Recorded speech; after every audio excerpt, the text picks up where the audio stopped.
इतिहास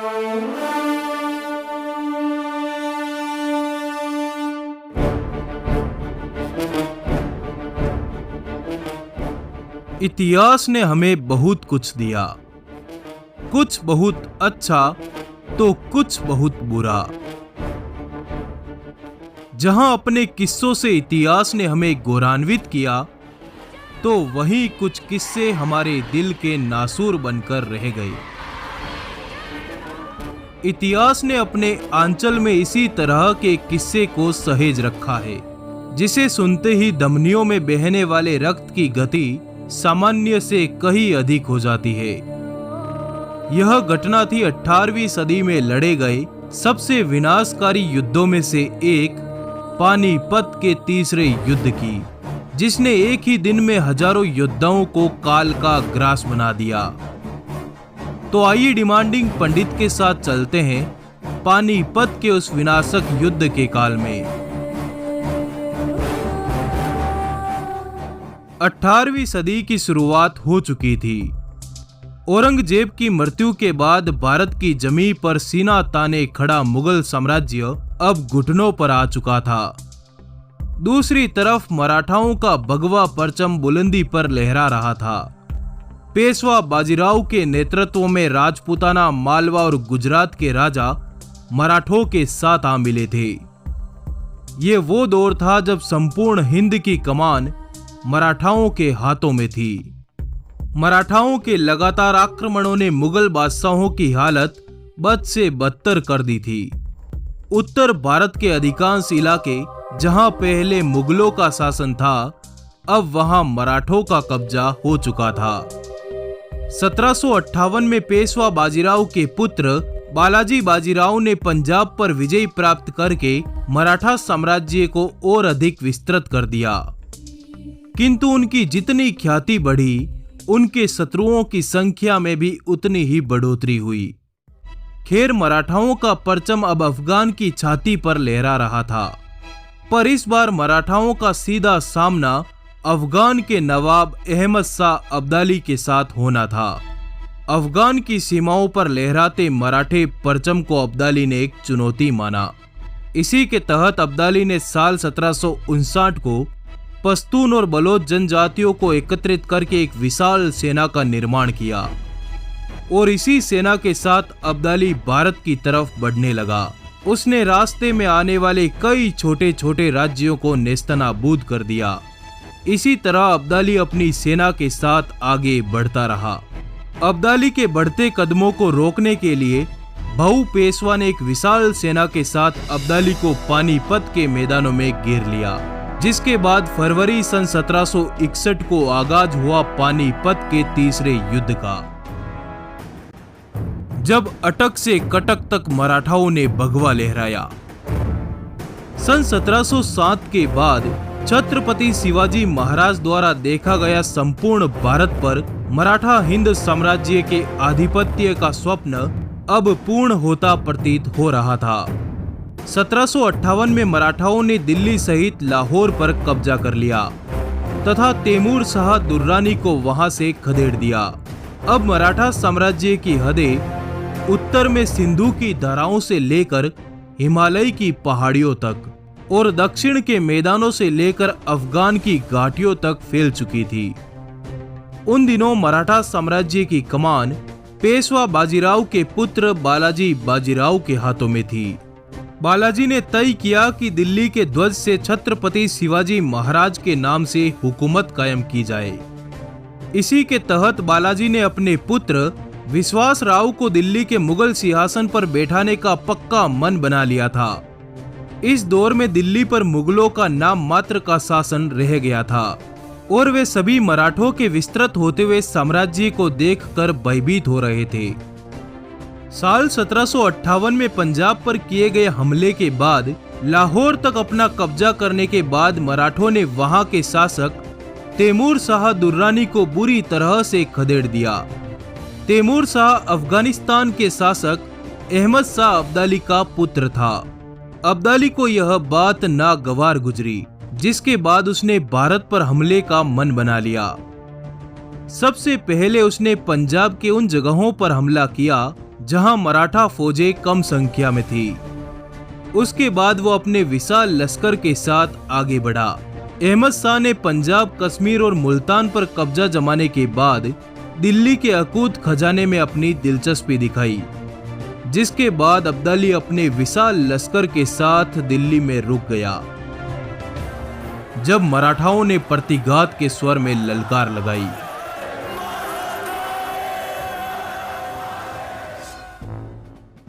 अब्दाली के दिल्ली में रुकने से मराठे गुस्से की आग में तपने लगे। इसी ताप में तप रहे मराठा सरदारों ने अहमद शाह अब्दाली के खिलाफ जंग का ऐलान कर दिया। इस दिन को इतिहास की एक निर्णायक घटना माना जाता है, क्योंकि इस दिन मराठों ने न केवल अब्दाली को पराजित करने की योजना बनाई थी, बल्कि उन्होंने बंगाल जाकर बढ़ती जा रही ब्रिटिश ताकतों को रोकने का भी मन बना लिया था। मराठा सरदारों ने अब संपूर्ण भारत से विदेशी ताकतों का समूल खात्मा करने की शपथ दोहराई। अगर यह संभव हो जाता तो शायद ब्रिटिश साम्राज्य का अंत उसके उदय से पूर्व ही संभव था। खैर, इस समय मराठा साम्राज्य के पास एक विशाल सेना थी, पर कहीं न कहीं उनको दूसरे राजाओं के समर्थन की भी जरूरत थी। कहने के लिए तो मुगल शासक मराठों के साथ थे, किंतु उनकी वफादारी हमेशा संदेहपूर्ण रही। मराठा उन पर पूरा विश्वास कभी नहीं कर सकते थे।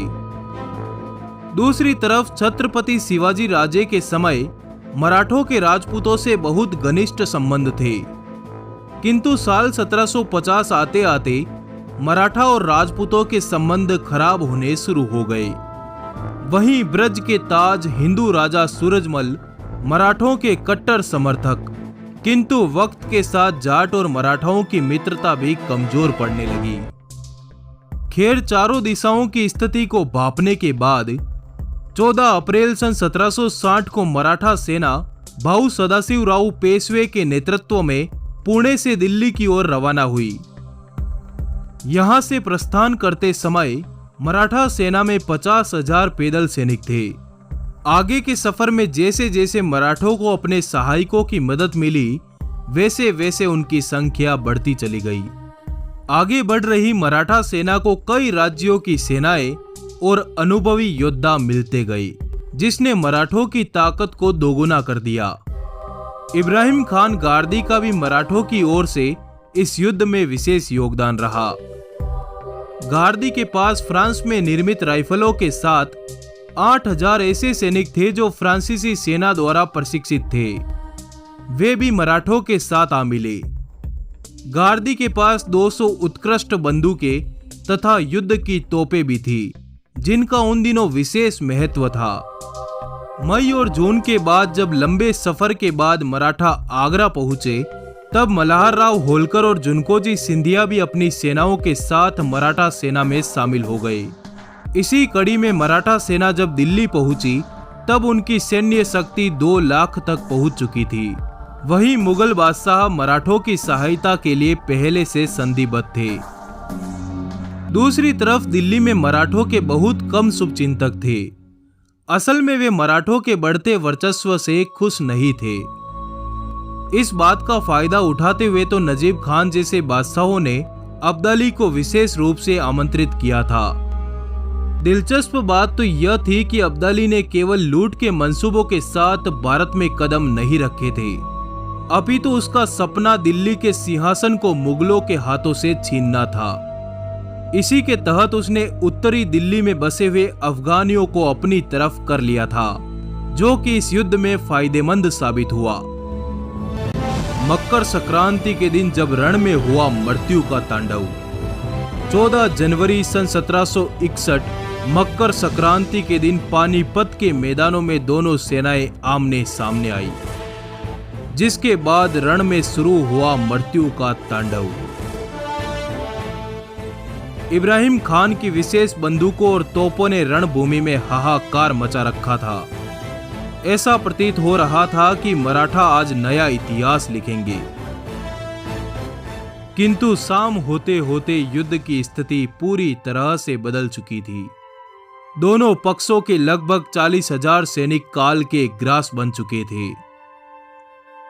पेशवा बाजीराव के पुत्र विश्वासराव, जसवंतराव पवार तथा तुकोजी सिंधिया सहित कितने ही योद्धा वीर गति को प्राप्त हो चुके थे। इस युद्ध के विनाश का अनुमान आप इस बात से लगा सकते हैं कि महाराष्ट्र का कोई भी ऐसा परिवार नहीं था जिसका कम से कम एक सगा संबंधी इस युद्ध में न मारा गया हो। मराठों की ओर से मरने वाले केवल सैनिक ही नहीं बल्कि आम नागरिक भी थे जो सेना के साथ तीर्थ यात्रा के लिए जा रहे थे। मराठों की हार के बाद अब्दाली ने अपनी सेना के साथ इन नागरिकों को मारते हुए आगे बढ़ना शुरू कर दिया। अगर आप सोचते हैं कि अब्दाली की सेना ने मराठों को परास्त कर दिया तो आपका ऐसा सोचना गलत होगा।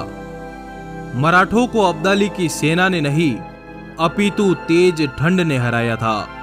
मराठा सेना युद्ध स्थल के मौसम से अनजान थी तथा पतली धोती और कुर्ता पहनकर हथियारों के साथ जंग के मैदान में कूद पड़ी, जिसका परिणाम ये रहा कि सर्दी से उनकी हालत पस्त हो गई।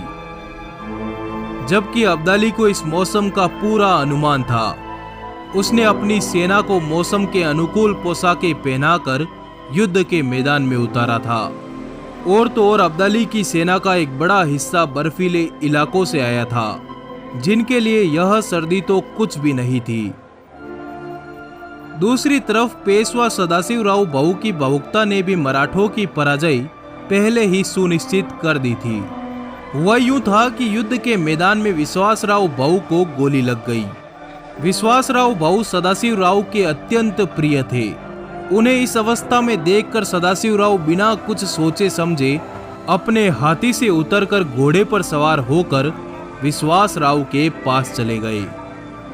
इधर अपने सेनापति सदाशिवराव भाऊ के हाथी पर उन्हें न पाकर मराठा सेना भयभीत हो गई। उन्हें लगा कि भाऊ वीर गति को प्राप्त हो गए।